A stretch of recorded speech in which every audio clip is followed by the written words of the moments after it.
साधु और चूहा। पंचतंत्र की कहानी। किसी गांव में एक साधु तपस्या करता था। वह बहुत ही दयालु और परोपकारी था। एक दिन उसने देखा कि एक चूहा बहुत डरकर इधर उधर भाग रहा था। जब साधु ने कारण पूछा तो चूहे ने कहा, मुझे बिल्ली से डर लगता है, वह मुझे कभी भी खा सकती है। साधु को उस चूहे पर दया आ गई। उसने अपनी तपस्या की शक्ति से चूहे को एक बिल्ली बना दिया। अब वो निडर होकर घूमने लगा। लेकिन कुछ ही दिनों बाद वो फिर डरकर साधु के पास आया और बोला, अब मैं कुत्तों से डरता हूँ, वे मुझे मार सकते हैं। साधु ने उसे कुत्ता बना दिया, लेकिन समस्या खत्म नहीं हुई।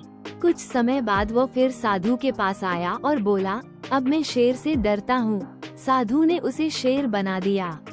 अब वो पूरे जंगल का राजा बन गया। परंतु जैसे ही वो शेर बना, उसमें अहंकार आ गया।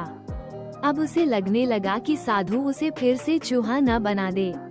उसने सोचा, अगर साधु जीवित रहा तो वो मुझे फिर चूहा बना सकता है, इसलिए मुझे उसे मार देना चाहिए।